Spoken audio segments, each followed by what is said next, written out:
Você já presenciou alguém poderoso destruir a vida de uma pessoa inocente? Minha esposa presenciou o absurdo. Poppy, uma menina de 7 anos, sendo agredida pelo próprio pai. Ela reuniu fotos dos machucados, apresentou o depoimento da criança e, mesmo assim, o perito de custódia, Dr. Brennan, tratou tudo como se fossem coisas de criança, brincadeiras normais, ignorando cada evidência e entregando a guarda total para o pai. Foi nesse primeiro final de semana que ele matou Poppy de tanto bater. Quando fui tirar satisfação com Brennan, ele simplesmente deu uma risadinha e falou: "Às vezes essas situações se resolvem sozinhas." Gravei ele admitindo que já tinha deixado de lado denúncias de abuso em outros 12 casos. Tudo enquanto vivia numa casa de praia bancada por pais agradecidos, até que minha esposa conseguiu expor o esquema dele. 30 anos aceitando suborno para entregar a guarda a quem não devia. Minha esposa, que trabalha há 14 anos como terapeuta infantil, chegou em casa muda. Foi direto para o escritório. Só ouvi o barulho do triturador de papel e, quando fui ver, ela estava destruindo um por um os certificados pendurados na parede. Rasgou diplomas, licenças, até os cartões das crianças que tinha ajudado e continuava alimentando o triturador, chorando sem parar. Sentei ao lado dela e levei quase 1 hora até ela conseguir me olhar. 2 semanas antes, ela tinha testemunhado no caso Kent. Poppy mostrava todos os sinais: hematomas em vários estágios, medo de adultos, desenhos dela mesma com olhos roxos e do pai com mãos enormes e vermelhas. Minha esposa registrou tudo com o maior cuidado, fez 6 sessões até ganhar a confiança da menina. Quando Poppy finalmente falou das noites em que o pai bebia e explicou baixinho sobre o jogo especial que ele fazia, ela mostrou nas bonecas o que acontecia. Minha esposa correu para denunciar no conselho tutelar. Disseram que iam investigar. Nunca fizeram nada. O laudo do Dr. Brennan já estava pronto. Ele desconsiderou todas as provas, disse que os machucados eram só resultado de brincadeiras de criança, que a mãe tinha influenciado os desenhos, chegou a insinuar que minha esposa era inexperiente em divórcios complicados. Escreveu ainda que a mãe sofria de síndrome de alienação parental e estaria colocando a filha contra o pai. O juiz preferiu ouvir o especialista com 30 anos de carreira e concedeu a guarda total ao pai. A mãe ficou relegada a 2 visitas supervisionadas por mês.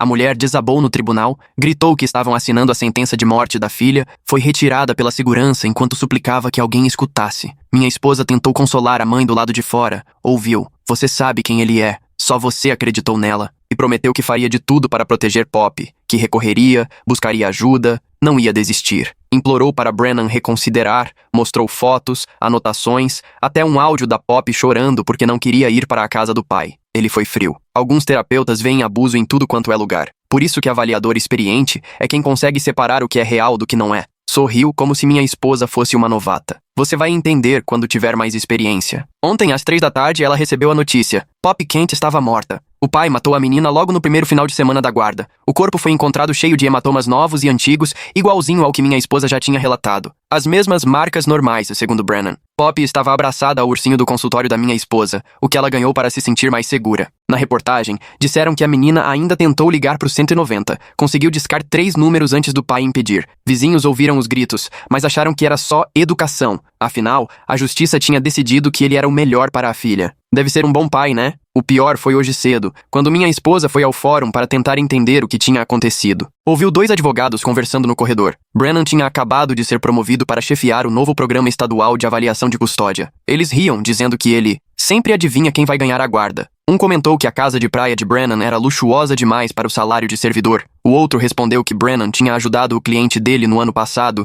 e que gratidão pode vir de muitas formas. Minha esposa mal conseguiu chegar ao banheiro antes de vomitar. Voltou para casa e começou a destruir tudo. Repetia: "Virei terapeuta para proteger crianças, mas não consegui salvar a Poppy. O sistema não deixou." Me mostrou o celular. 17 ligações não atendidas da mãe da Poppy. Não conseguia nem atender. Desabou no chão do escritório, exausta de tanto chorar. Passei a noite ao lado dela pensando: meu irmão é detetive particular, já vi muita coisa, sei como esse jogo funciona. Gente como o Dr. Brennan não comete só erros, toma decisões. E alguém precisava descobrir por que ele escolheu matar a Poppy Kent. Descobri onde encontrar Brennan no café preferido dele, às 7 da manhã, rotina que meu irmão levantou. Lá estava, de terno caro, pedindo o café da manhã luxuoso de sempre. Sentei na mesa sem convite. Ele ficou incomodado até eu citar o nome da minha esposa. Ficou desconfiado. Falei do que minha esposa fez com os diplomas, dela lembrando da Poppy abraçada ao ursinho, dos 3 números discados. Ele não demonstrou nada. Sua esposa precisa entender que a avaliação de custódia é algo complexo. Nem todo terapeuta está preparado. Parecia entediado, como se estivéssemos falando de um boleto atrasado, não de uma criança morta. Me inclinei para perguntar direto: "Quanto a Poppy te pagou?" Ele riu sem constrangimento. "Você está delirando. Faço isso há 30 anos. Sei o que é melhor para as crianças." Perguntei se a Poppy concordaria. O que ele respondeu me deu calafrios. Aquela menina era problemática. Ia dar problema de qualquer jeito. Às vezes essas situações se resolvem sozinhas. Se resolvem sozinhas. Foi assim que ele tratou o assassinato de uma criança de 7 anos. Pedi para ele repetir. Ele repetiu. Ainda acrescentou. A mãe claramente influenciava ela. Criança dessa idade não sabe o que é verdade. Levantei, peguei o celular do bolso. Tô gravando tudo isso, avisei. Pela primeira vez, ele perdeu a pose. Ficou pálido. A mão tremia para pegar a xícara de café e acabou desistindo. Deixei o celular bem visível, mostrando o app de gravação funcionando. As pessoas ao redor seguiam com a rotina da manhã, alheias ao que acontecia na nossa mesa de canto. Uma mãe com 2 crianças pequenas sentou perto e percebi Brennan lançar um olhar nervoso para elas. Ele recostou na cadeira tentando disfarçar, mas os dedos tamborilavam na mesa enquanto ele pensava no que fazer. Dava quase para enxergar as engrenagens girando na cabeça dele, ponderando saídas, avaliando possibilidades. Ele era o típico homem acostumado a dar as cartas, o especialista que tem voz de peso no tribunal. Você está cometendo um erro, ele conseguiu dizer, num tom bem mais baixo. Gravar alguém sem consentimento é ilegal neste estado. Dei de ombros. Aceitar propina para acabar com a vida de criança também é. Ele cerrou o maxilar, olhou em volta, checando se alguém prestava atenção. A barista chamou o pedido de alguém, e ele até se assustou com o barulho. Quando voltou a me encarar, o olhar dele já tinha mudado. Não era mais medo, era cálculo. O que você quer? As palavras vieram frias, controladas. Quero que você pense na Pop Kent todos os dias pelo resto da sua vida. Ele abriu a boca para dizer algo, mas nessa hora resolvi levantar. Aprendi com meu irmão que o melhor é sair quando ainda se tem a vantagem. Brennan segurou meu pulso quando passei por ele. O aperto foi surpreendentemente forte para alguém da idade dele. Você não faz ideia com quem está lidando, ele sussurrou. Faço isso há 30 anos. Conheço juízes, advogados, gente capaz de complicar muito sua vida. Olhei para a mão dele no meu braço e depois para o rosto dele. E eu sei que uma menina de 7 anos morreu por sua culpa. Ele me soltou. Enquanto eu saía, escutei ele ligando para alguém. A voz tensa, quase desesperada. Ótimo. Em casa, encontrei minha esposa acordada, sentada na cozinha, encarando o celular. Já tinham 23 chamadas não atendidas da mãe da Pop. Ela levantou o olhar quando entrei, os olhos vermelhos, inchados. Onde você estava? Fui servir um café, tentando achar um jeito de explicar. Minha esposa sempre foi a idealista da nossa dupla, acreditando em sistema, em procedimento, em fazer tudo certo. Eu já aprendi faz tempo que às vezes, o certo é justamente o que atrapalha. Fui conversar com o Dr. Brennan. Ela se endireitou. O que você fez? Só conversei. E gravei. Coloquei a gravação para tocar. As palavras dele ecoaram na cozinha. Às vezes essas situações se resolvem sozinhas. Ela levou as mãos à boca e quando terminou de ouvir estava tremendo. Ele sabia, sussurrou. Ele sabia o que ia acontecer e não ligou.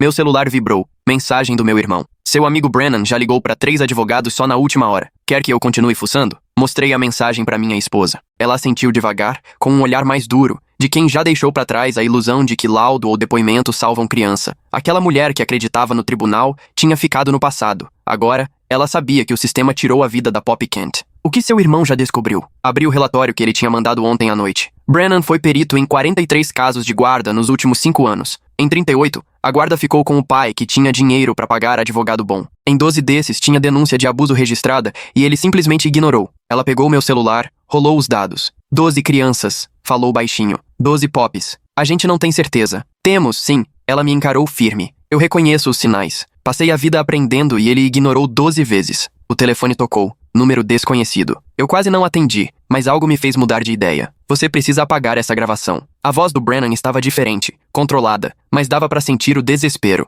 Tô disposto a conversar. Você está? Me encontre no Riverside Park em 1 hora. Veja só, Dr. Brennan passou de "eu sei o que é melhor para as crianças" para "por favor, apague aquela gravação", mais rápido do que alguém diz confissão de fim de carreira. Nada como perceber que o café da manhã caro acabou de ficar muito mais indigesto. E sozinho. A gente pode se acertar. Desligou. Minha esposa me olhava, atenta. Ele quer se encontrar, contei. É armadilha, é golpe. Deve estar planejando. Eu sei. Já estava mandando mensagem pro meu irmão. Mas agora ele está com medo. E gente com medo faz besteira. Ela foi até a janela. Lá fora, vida normal. Crianças indo pra escola, gente indo trabalhar, sem ideia de que homens como Brennan decidem quem vive ou morre só porque podem pagar. Quero ir junto, ela falou. Afinal, ele destruiu minha carreira, minha confiança em tudo pelo que lutei. Tenho o direito de encarar ele. Pensei em discutir, mas vi o olhar dela. Não era mais a idealista ali. Era alguém que viu o sistema falhar com a criança que ela tentou salvar. Tá bom, mas vamos fazer isso direito. Em meia hora, meu irmão chegou com os equipamentos, outro gravador, menor, discreto, e uma câmera camuflada. Já tinha passado no parque e reconhecido o local. Acho que ele vai sugerir o lago.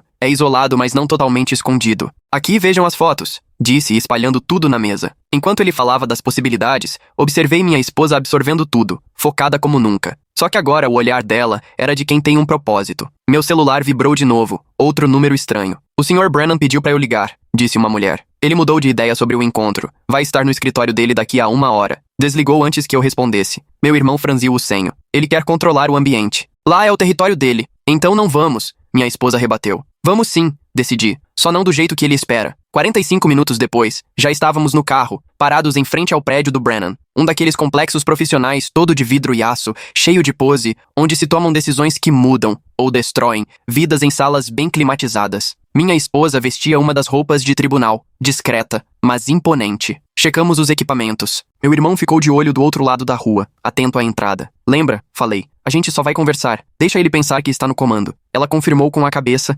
ajeitando o cabelo no espelho. Por um momento, revi a terapeuta que ela foi. Firme, serena, pronta para lutar pelas crianças que nunca puderam se defender. Depois, percebi a força que ela guardava por dentro, a raiva que ontem era só choque, e agora vinha misturada com a certeza de quem sabe que uma menininha morreu abraçada ao ursinho que ela mesma tinha dado para consolar. Entramos juntos no prédio. O segurança mal levantou os olhos como se fôssemos só mais um casal indo para uma reunião, gente comum cuidando da própria vida. O elevador parecia não sair do lugar, cada segundo mais longo que o anterior. Minha esposa segurou minha mão, apertou forte e soltou logo em seguida. Quando as portas abriram no quarto andar, fomos recebidos por aquele corredor com cheiro de carpete caro e ar-condicionado gelado. O escritório do Brennan ficava lá no final. A porta já estava escancarada. Ele nos esperava atrás da mesa, parecendo um rei no próprio castelo. As paredes eram tomadas por diplomas, certificados, atestados de competência. Tinha foto dele apertando a mão de juiz, dando palestra, posando como o profissional respeitado em quem todos confiavam. Eu pedi para entrar sozinho,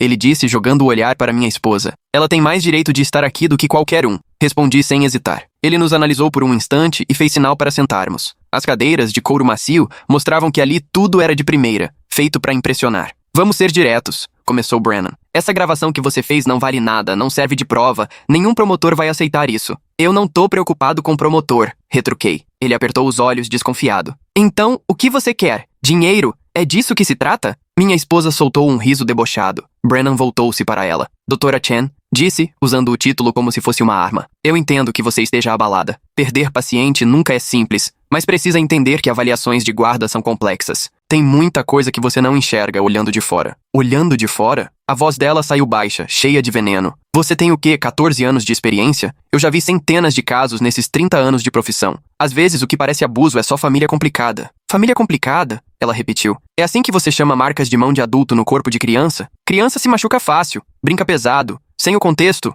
eu trouxe contexto, fotos, laudo, anotações de sessão. Ele fez um gesto de descaso. Mãe em disputa de guarda manipula criança, planta ideia, inventa história. Quem tá nessa há muito aprende a filtrar. Vi as mãos da minha esposa se fecharem no colo. Brennan nem percebeu, ocupado demais interpretando o papel do especialista explicando o mundo para sonhadores. Mas a Poppy está morta agora, ela disparou. Como é que isso se encaixa na sua teoria? Por um instante, algo passou pelo rosto dele. Não culpa, mas irritação. Como se a morte da Poppy só atrapalhasse o mundo arrumadinho dele. Uma tragédia, disse. Mas era impossível prever. Às vezes, pai perde o controle sob pressão. O próprio processo de guarda pode ser gatilho. Chega. Minha esposa levantou. Já basta. Ela morreu porque você ignorou o abuso, porque foi pago para fingir que não viu. O rosto de Brennan ficou vermelho. Como você ousa? Levei 30 anos para construir minha reputação. Não devo satisfação para quem não aguenta a realidade desse trabalho. Realidade como sua casa de praia? Perguntei. Como clientes agradecendo de forma criativa? Ele ficou ainda mais vermelho. Saiam os dois daqui, ou eu chamo a segurança. Pode chamar, falei pegando o celular. Acho que eles vão gostar de ouvir a conversa de hoje cedo.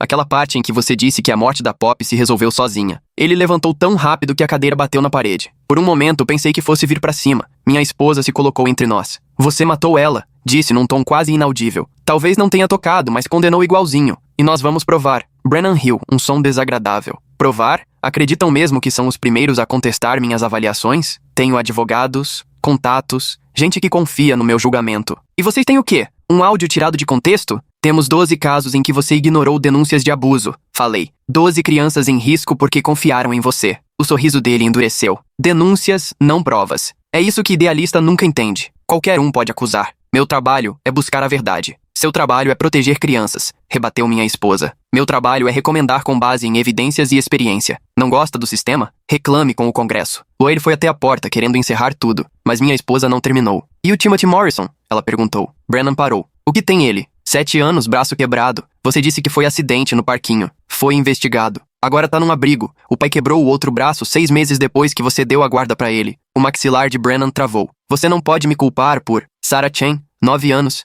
queimadura de cigarro. Você falou que era picada de inseto. O laudo do IML saiu inconclusivo. Ela fugiu de casa 3 vezes antes de alguém ouvir. Minha esposa pegou o celular, foi passando as anotações. Marcus Williams, 8 anos, olho roxo. Você chamou de desastrado. Já foi internado 2 vezes depois da sua avaliação. Chega, disse Brennan, mas ela insistiu. Um nome, depois outro, criança após criança. Todos eram casos em que ele tinha ignorado sinais claros de abuso. Cada nome era uma marca, uma vida que sofreu por causa das decisões dele. Para! Gritou, batendo forte na mesa. Você acha que eu não sei o nome deles? Acha mesmo que não lembro de cada caso? Então por quê? A voz da minha esposa vacilou. Por que você ignorou as evidências? Ele afundou na cadeira, subitamente envelhecido. Você não entenderia. Tenta me explicar. Ficou calado um tempo. Quando falou, era outro tom, exausto. Você faz ideia de quantas avaliações eu faço por ano? Quantos pais alegam abuso? Se toda vez que alguém denunciasse ou recomendasse contra a guarda, nenhuma criança veria o pai de novo. Mas as evidências... Evidência pode ser inventada. Foto pode ser montagem.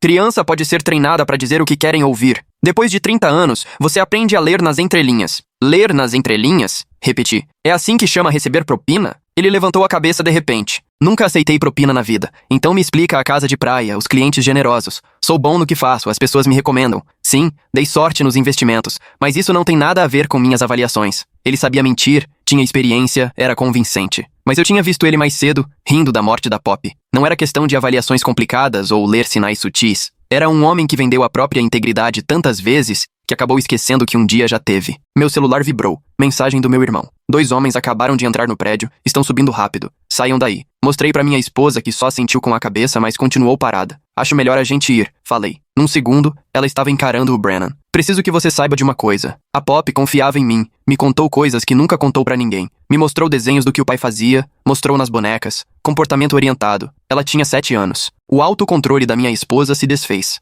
7. Ela não sabia explicar o que estava acontecendo, só sabia que doía, que era errado. Como alguém aprende a não acreditar em crianças que estão sofrendo? É desse jeito que o Brennan fica repetindo, treinada, inventada. Parece que ele criou toda uma lógica própria para justificar cada prova que aparece para ele. E ela confiou em mim para ajudar. A porta do escritório abriu. 2 homens de terno entraram. Tinham toda a cara de advogados. O reforço do Brennan. Essa reunião terminou, disse um deles. Dr. Brennan, avisamos o senhor sobre isso. Brennan se recompôs, a confiança voltando junto com o apoio dos advogados. A doutora Chen e o marido já estavam de saída. Levantamos. Os advogados nos cercaram, prontos para nos acompanhar, mas minha esposa ainda tinha mais a dizer. A Poppy me ligou na noite antes de morrer, ela disse. Você sabia disso? Ligou pro consultório, deixou mensagem na caixa postal. O Brennan congelou. Ela disse que estava com medo, que o pai estava furioso por causa da situação no tribunal, que queria poder morar comigo. Agora minha esposa estava firme. Não consegui retornar a ligação, já era fora do expediente. Achei que no dia seguinte poderia conversar com a mãe dela e bolar um plano de segurança. Doutora Chen, a senhora precisa sair, interrompeu um dos advogados. Ela terminou a mensagem dizendo que me amava. Uma menina de 7 anos que me conhecia havia só 6 sessões. Ela disse que me amava porque eu ouvia, porque eu acreditava nela. As lágrimas escorriam pelo rosto da minha esposa, mas a voz não tremia. Você descartou ela, Dr. Brennan. E nós 2 sabemos disso. Os advogados nos conduziram pelo corredor, as mãos pairando perto dos nossos cotovelos, mas sem tocar. Minha esposa saiu com a cabeça erguida, mas eu via os ombros dela tremendo. No elevador, um dos advogados apertou o térreo e ficou na frente do painel. Ninguém falou nada. Profissionais pagos para resolver tudo em silêncio. Meu irmão já estava esperando na porta, se juntou a nós até o carro. Ele fez um sinal discreto, avisando que os tais 2 homens não eram ameaça, só a defesa do Brennan que tinha chegado na hora certa. Dirigimos em silêncio alguns quarteirões, até que ele finalmente explicou. O Brennan tinha feito 17 ligações nas últimas 2 horas. 3 para advogados, 4 para juízes, o resto para números que pertenciam a pais de casos de guarda dele. Ficou claro, o Brennan estava ativando a rede dele, pedindo favores, construindo muralhas ao redor de si. Já em casa,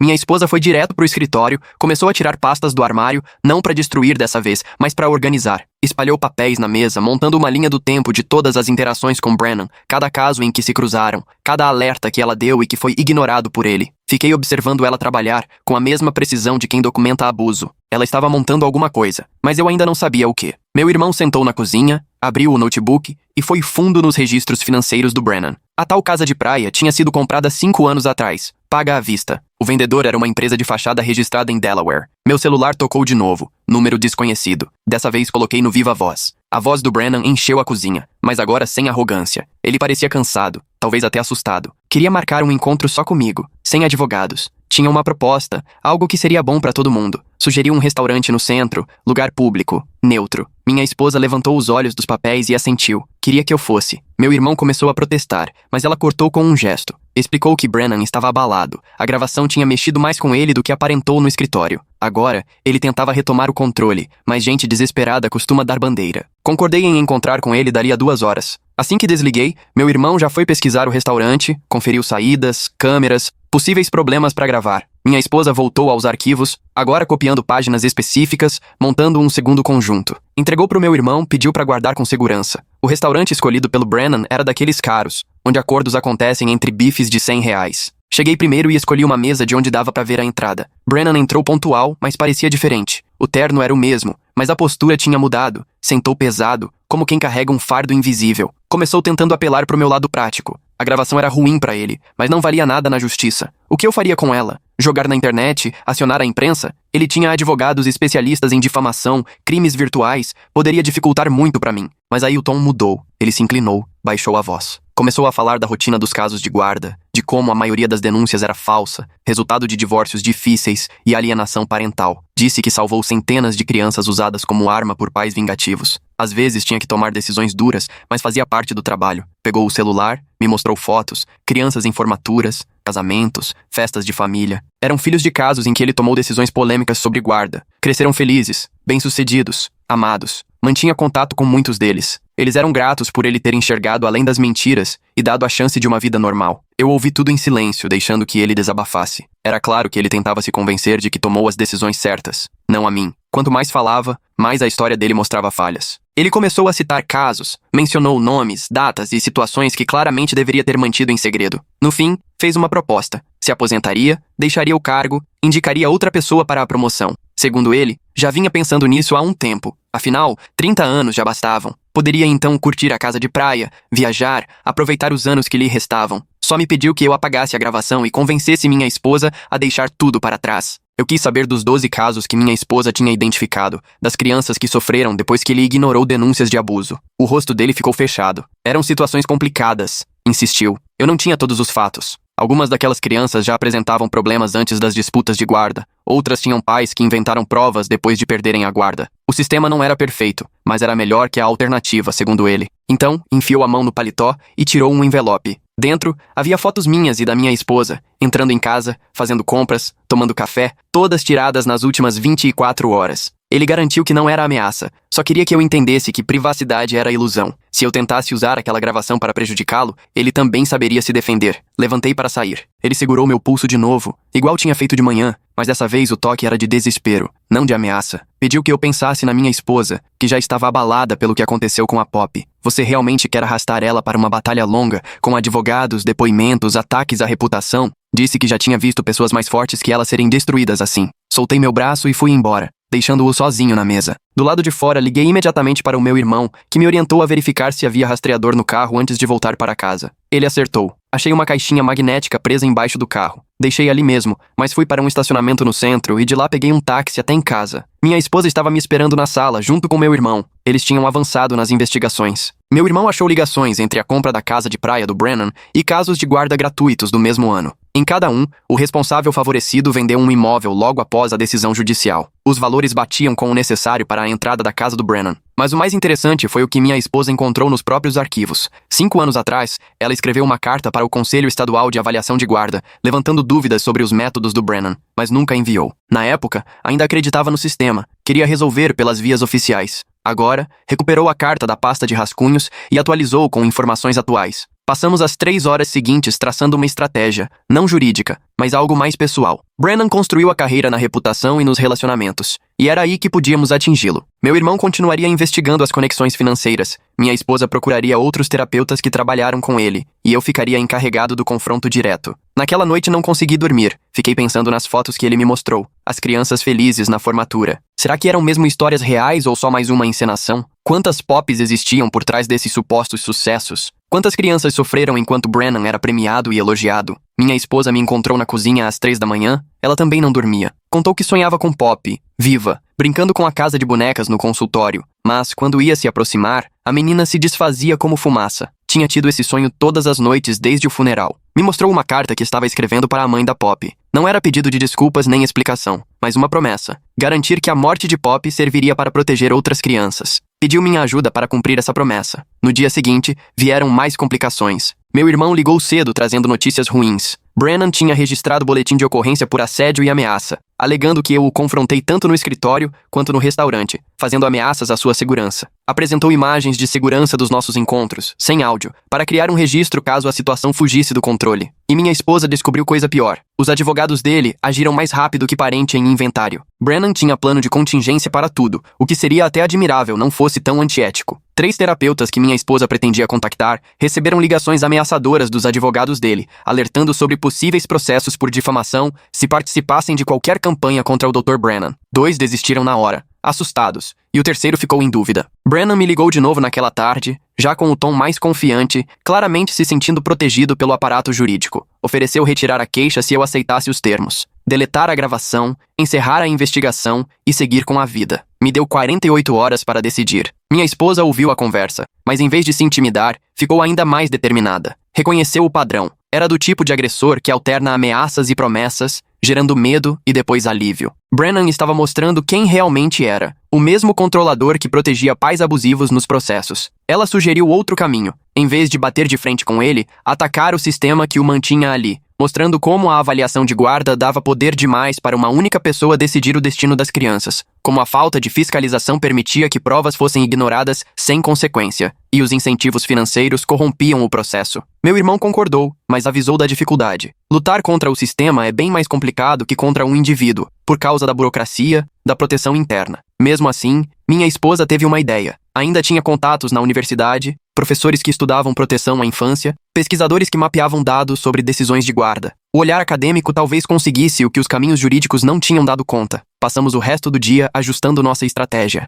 Meu irmão continuava rastreando padrões financeiros, montando um banco de dados com casos em que as recomendações do Brennan coincidiam com vendas de imóveis ou transferências de grandes valores. Minha esposa reunia suas anotações clínicas, preparando um estudo de caso acadêmico que evitava riscos legais ao focar em questões estruturais em vez de acusações individuais. E eu mantinha o Brennan de olho em mim, fazendo com que ele acreditasse que eu era a ameaça, enquanto o verdadeiro trabalho acontecia em silêncio. Era um papel que eu aceitei sem hesitar. Cada minuto que ele gastava tentando lidar comigo era tempo em que não poderia encobrir rastros ou intimidar outras pessoas. Naquela noite, decidi arriscar e passei de carro na frente da casa do Brennan, fazendo questão de ser notado. Fiquei estacionado do outro lado da rua por 5 minutos cravados e depois fui embora. Aquilo era puro jogo psicológico, sugestão do meu irmão. Fazer o Brennan se sentir observado, sentir um pouco da impotência que aquelas crianças experimentaram. Não demorou 1 hora, e ele já tinha ligado de novo, fora de si, mas também visivelmente abalado. Ameaçou chamar a polícia, pedir medidas protetivas, acabar com a minha reputação. Deixei ele falar o que quisesse e, com calma, lembrei da gravação. As palavras dele diminuindo a importância da morte da Pop. Imaginei outros pais, outros avaliadores, outros juízes ouvindo aquilo. Ele terminou a ligação sem fôlego, buscando palavras. No fim perguntou o que eu queria realmente, já que não era dinheiro, aposentadoria ou um pedido de desculpas. O que faria aquilo tudo parar? Fui direto. Eu queria que ele sentisse o peso de cada criança que deixou para trás, que entendesse que suas escolhas tinham consequências e que soubesse que a morte da Pop Kent era responsabilidade dele. Ele desligou sem responder. Meu irmão, que acompanhava tudo o que o Brennan fazia, avisou que houve um frenesi de comunicações. Ligações para advogados, juízes, consultores financeiros. Brennan estava se fechando, se preparando para a briga. Mas nessa pressa, também cometia deslizes, deixando rastros digitais que revelavam ainda mais conexões. Minha esposa passou a noite mergulhada no trabalho, transformando a dor dela em rigor acadêmico. Fez gráficos mostrando padrões nas avaliações do Brennan, mapas que correlacionavam os resultados com fatores socioeconômicos. Criou linhas do tempo detalhando como as recomendações dele tinham mudado ao longo dos anos, sempre beneficiando pais ricos à medida que sua própria fortuna crescia. Pela manhã, ela tinha em mãos um relatório preliminar devastador pela objetividade, sem acusações diretas, sem apelo emocional, só dados que desenhavam um quadro nítido. Ela enviou para 3 professores de confiança, apresentando o material como base de pesquisa para um possível artigo sobre viés sistêmico em avaliações de guarda. As respostas vieram rápido e animaram. Um professor ligou ainda de manhã, intrigado com os padrões. Outro se dispôs a apresentá-la a um pesquisador de outro estado que tinha dados semelhantes. O terceiro sugeriu que ela mostrasse os resultados em uma conferência sobre políticas de proteção à infância. Brennan percebeu que a situação estava mudando. A ligação seguinte veio naquela tarde, e o tom já era outro. Agora ele sugeria uma reunião com advogados presentes, uma conversa formal para resolver nosso mal-entendido. Queria que fosse no escritório dele, mas eu exigia um local neutro, uma sala de reuniões em um hotel no centro. Meu irmão achou melhor não ir, mas eu vi ali uma chance. Brennan estava acuado, jogando na defesa. Cada ação dele deixava claro onde estavam suas fragilidades. Aceitei a reunião, mas deixei claro que levaria minha própria representante, não um advogado, mas minha esposa. Ela merecia ficar frente a frente com ele, agora em outro patamar. A reunião ficou marcada para o dia seguinte de manhã. Naquela noite, minha esposa e eu revisamos juntos tudo o que tínhamos reunido. Cada padrão,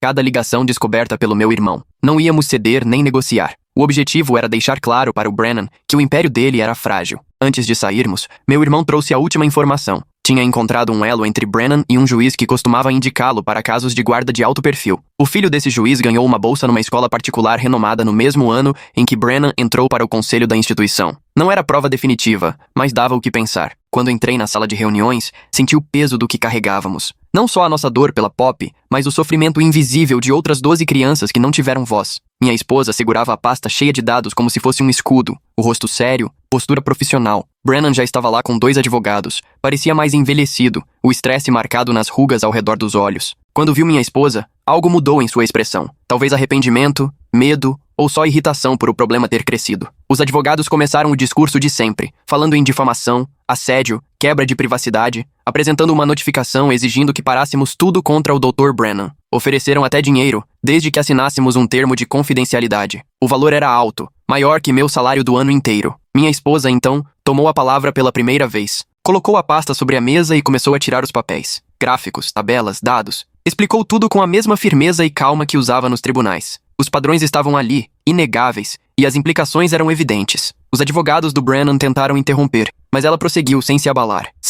Detalhou como as avaliações dele mudaram ao longo dos anos, como as recomendações passaram a beneficiar pais com mais dinheiro, como na sequência, as crianças desses casos tinham índices mais altos de idas ao pronto-socorro, problemas na escola, envolvimento posterior com serviços de proteção à infância. Por fim, apresentou a carta que havia escrito há 5 anos, mas nunca enviado, detalhando suas preocupações iniciais com as práticas do Brennan, e que, registrada em cartório no dia anterior, comprovava a data da denúncia. Isso deixava claro, ela já tinha identificado os padrões muito antes da morte da Poppy. Não se tratava de vingança, e sim de um problema estrutural que ela tentou combater. Brennan finalmente abriu a boca, voz tensa, questionou a metodologia dela, duvidou das fontes dos dados, tentou desqualificar as conclusões como mágoa de uma terapeuta em luto. Mas eu enxergava o medo em seu olhar. Ele sabia muito bem o impacto que tudo aquilo teria se caísse nas mãos de avaliadores acadêmicos, formadores de políticas públicas, qualquer um disposto a questionar o sistema de avaliação de guarda. Os advogados dele vieram com uma nova proposta. Brennan tiraria uma licença alegando problemas de saúde, faria um curso extra sobre avaliação de traumas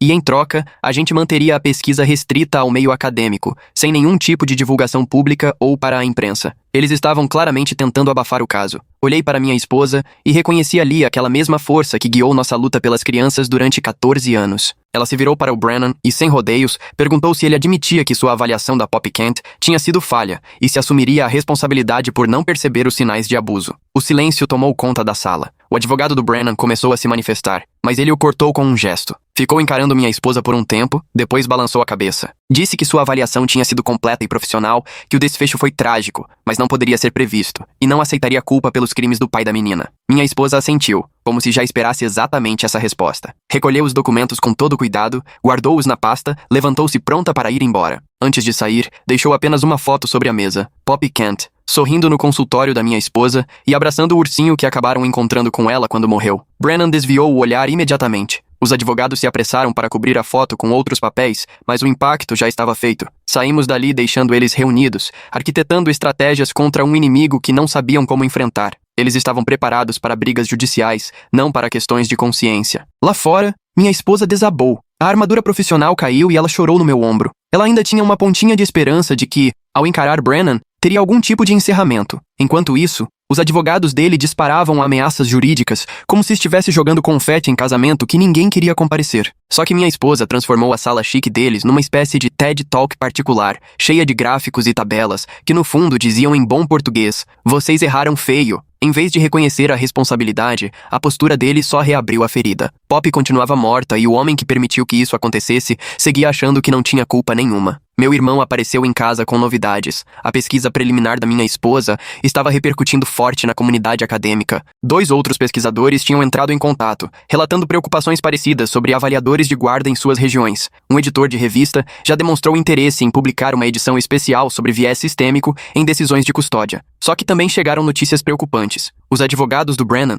encaminharam notificações para a universidade, alegando que minha esposa estava conduzindo pesquisas sem autorização e usando informações confidenciais de casos. Era uma tentativa clara de brecar o caminho acadêmico, assim como tinham feito com os terapeutas. A briga estava só esquentando. Naquela noite, tomei uma decisão. Liguei para uma jornalista investigativa indicada pelo meu irmão, especializada no sistema de varas de família. Não entreguei gravações nem fiz acusações diretas. Só sugeri que ela investigasse os padrões nas avaliações de custódia do nosso estado. Às vezes, a melhor estratégia é jogar luz onde querem esconder as coisas. Minha esposa passou a noite conversando ao telefone com a mãe da Poppy. Era a primeira vez que falavam desde o enterro. Foi uma conversa dolorosa, cheia de luto e indignação contra um sistema que falhou com as duas. Mas também surgiu ali uma força de garantir que a história da Poppy não fosse enterrada junto dela. A mãe da Poppy contou algo que a gente não sabia. Durante toda a disputa pela guarda, manteve um diário detalhado, registrando cada preocupação, cada reunião, cada momento em que sentiu o sistema contra ela. Gravou conversas com a própria advogada, que a alertou de que Brennan quase nunca decidia contra pais com dinheiro. Ela tinha provas que a gente nem imaginava. Esse diário virou o jogo. Estava tudo lá. Conversas gravadas com a advogada, relatando o viés do Brennan a favor de pais ricos,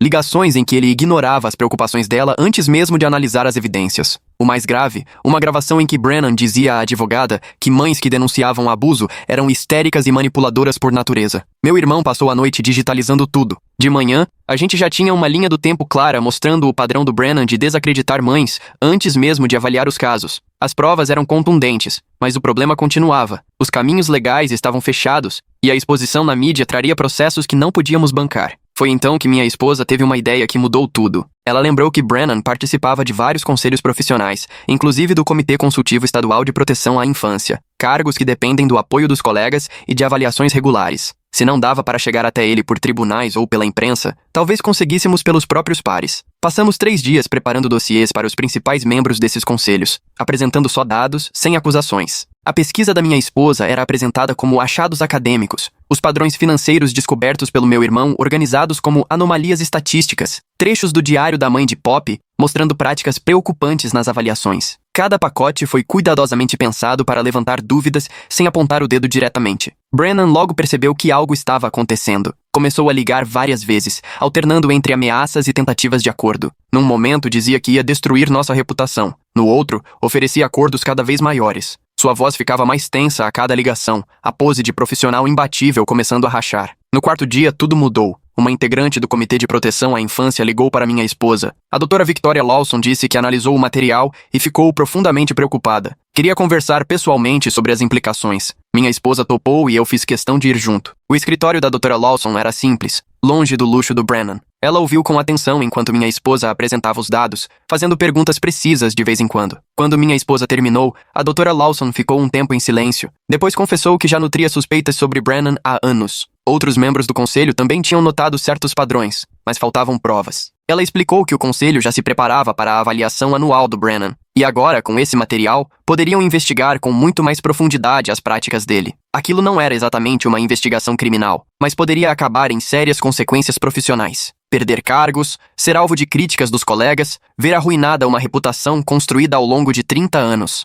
Naquela noite, Brennan apareceu lá em casa. Fiquei olhando pela janela enquanto ele permanecia parado, sozinho dentro do carro por 20 minutos, até finalmente criar coragem para vir até a nossa porta. Quando abri, quase não o reconheci. Aquele avaliador seguro de si tinha desaparecido. No lugar, vi um homem abatido, completamente perdido. Ele entrou na sala desajeitado, andando apressado, sem direção. Minha esposa saiu do escritório e Brennan se virou para ela com um olhar atormentado. Começou a falar sem parar, tentando se explicar. Mencionava mal-entendidos, contexto, o quanto o trabalho era complicado. As palavras se atropelavam. Ele tentava resumir 30 anos de decisões em poucos minutos, numa ansiedade sufocante. Minha esposa ouviu tudo calada. Quando ele finalmente ficou em silêncio, ela fez uma única pergunta. Você se lembra da Poppy Kent? Não do processo nem do laudo, mas da criança? Você lembra do rosto dela, da voz, do medo? Brennan finalmente se desfez. Afundou no sofá, a cabeça entre as mãos. Pela primeira vez desde o início de tudo, parecia aquilo que realmente era. Um homem envelhecido, perdido, que trocou a responsabilidade de proteger crianças por prestígio e conforto. Murmurou sobre pressão, sobre expectativas, sobre o sistema exigir certos resultados. Contei que haveria uma revisão pelo conselho, que outros profissionais revisariam seus casos. Ele levantou a cabeça de supetão, o pânico estampado no rosto, e implorou para reconsiderarmos, para entender que sua vida inteira desmoronaria. Carreira, reputação, casamento, tudo construído em torno da imagem profissional. Minha esposa respondeu com calma e firmeza. Contou sobre os diplomas rasgados, sobre a carreira que abandonou porque não conseguiu salvar uma criança. Falou do peso da morte da Poppy, da culpa esmagadora por não ter conseguido protegê-la. Depois perguntou a Brennan quantas crianças carregavam esse mesmo peso por causa dos laudos dele. Ele saiu sem dizer mais nada, tropeçando até o carro, como alguém em estado de choque. Vimos ele partir, conscientes de que havíamos cruzado um ponto de não retorno. Os dias seguintes foram decisivos. A revisão do conselho começou na semana seguinte. Não participávamos oficialmente, mas o Dr. Lawson nos atualizava. Outros avaliadores revisaram os casos do Brennan, conversaram com famílias, reviram resultados. Os padrões que minha esposa tinha percebido não só se confirmaram, como ficaram ainda mais evidentes. Mais crianças apareceram nas estatísticas, mais famílias destroçadas por avaliações tendenciosas. Brennan tentou se defender. Seus advogados mandaram cartas ameaçadoras. Aliados fizeram ligações, mas as provas eram sólidas demais e os padrões claros demais. Um a um, seus apoiadores se afastaram. Ele foi discretamente retirado de cargos em conselhos, palestras foram canceladas. O império que construiu começou a ruir. Meu irmão acompanhava tudo de longe. Contou que Brennan colocou a casa de praia à venda, o consultório perdeu clientes rápido, o juiz que sempre mandava casos para ele simplesmente parou. Os incentivos financeiros que corrompiam o sistema sumiram. 3 semanas após o início da revisão, Brennan ligou uma última vez. A voz já era outra, como se ele tivesse encolhido. Pediu para me encontrar num café perto do escritório dele. Contra meu instinto, fui. Encontrei-o num canto, encarando um café frio. Parecia ter envelhecido 10 anos em semanas. Quando me viu, demorou a falar. Sentamos em silêncio, até que ele encontrou palavras. Contou sobre a renúncia aos cargos, o fechamento do consultório, a esposa indo embora ao descobrir a verdade sobre a casa de praia. Tinha perdido tudo que o definia. Tirou uma carta do paletó endereçada à minha esposa e me pediu para entregar. Antes de sair, parou e falou de Poppy Kent. Agora me lembro dela, disse. Lembro do medo, da voz baixinha, daquela esperança desesperada de ser protegida. Disse que nunca mais se esqueceria disso. Levei a carta para casa, sem abrir. Minha esposa leu sozinha, depois compartilhou comigo. Brennan tinha escrito uma admissão detalhada das falhas. Não uma confissão na justiça, mas um reconhecimento moral. Admitiu o mal que causou, as crianças que deixou desprotegidas. Sabia que não podia desfazer o dano, mas queria que ela soubesse que a morte de Poppy finalmente abriu seus olhos. Minha esposa ficou um bom tempo com aquela carta. Parte dela queria sentir alívio, mas no fundo, o que sentia era vazio. O reconhecimento de Brennan não traria Poppy de volta, nem curaria as outras crianças que ele expôs ao risco. Eram só palavras de um homem destruído que percebeu tarde demais no que se tornou. O artigo que minha esposa começou a escrever cresceu e virou algo muito maior. Com o apoio do Dr. Lawson, ela ampliou para um estudo profundo sobre viés em avaliações de guarda. Outros pesquisadores trouxeram dados, terapeutas compartilharam suas vivências. O que era uma dor pessoal virou propósito profissional. 6 meses depois, o artigo foi publicado numa revista importante sobre proteção à infância. Não citava Brennan nominalmente, mas quem conhecia o sistema lia nas entrelinhas. O estudo provocou debates em congressos, conselhos, entre profissionais que jamais haviam questionado o processo de avaliação. Minha esposa nunca voltou a atender diretamente. O trauma da perda da Poppy foi fundo demais. Em vez disso, seguiu outro caminho. Passou a treinar novos terapeutas, ensinando-os a identificar viés, a lutar pelas crianças no sistema, a documentar tudo com rigor. Ela não pôde salvar Poppy, mas podia preparar outros para salvar futuras Poppys. Brennan sumiu de vez dos círculos profissionais. Meu irmão ouviu boatos de que ele mudou de estado. Talvez tenha ido morar com parentes distantes. A casa de praia foi vendida com prejuízo. O nome dele, apagado dos registros profissionais. Aquele homem que já teve o destino de tantas crianças em suas mãos, virou exemplo negativo, citado nos bastidores dos congressos. A mãe de Poppy encontrou sua maneira de seguir em frente. Usou o diário para ajudar outros pais em batalhas judiciais. Criou um grupo de apoio para mães que foram ignoradas. Transformou a dor em ação, garantindo que outras crianças não tivessem o mesmo destino de Poppy. 1 ano depois da morte dela, minha esposa recebeu um pacote. Dentro, estava o ursinho de pelúcia que ela tinha dado para Poppy, limpo e guardado com todo carinho.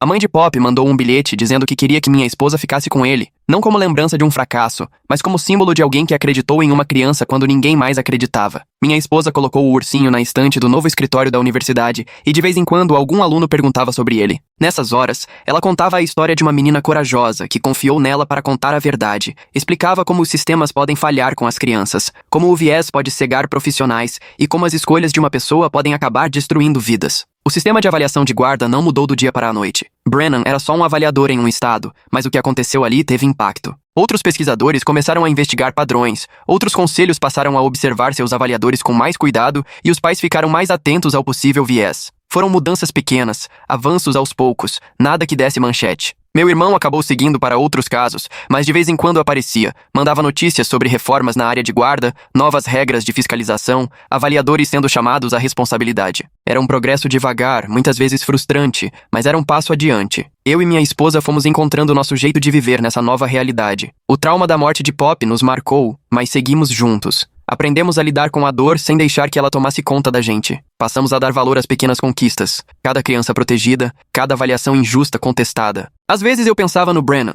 Imaginava se ele tinha encontrado paz com o que fez. Mas, na maior parte do tempo, pensava mesmo era na Pop. Na menina que teve coragem de contar sua história para alguém em quem confiava. Em como a morte dela escancarou as falhas de um sistema que deveria proteger os mais vulneráveis. Em como a história dela, mesmo terminando em tragédia, provocou mudanças que podem ajudar outras crianças. A gravação que fiz do Brennan naquele café ficou guardada. Nunca chegou a ser usada em processos ou tribunais. Seu valor estava ali, só no fato de existir, no medo e na pressão que causava. Muitas vezes, só a ameaça já faz mais efeito do que a exposição em si. Minha esposa seguiu dando aulas na universidade, ajudando a formar uma geração de terapeutas capazes de enxergar além do óbvio, de lutar pelas crianças mesmo quando tudo parece estar contra. Ela nunca esqueceu a Pop, nunca deixou de sentir o peso dessa perda, mas encontrou um jeito de transformar tudo isso em propósito. Obrigado por acompanhar essa história comigo. Espero que você tenha um ótimo dia.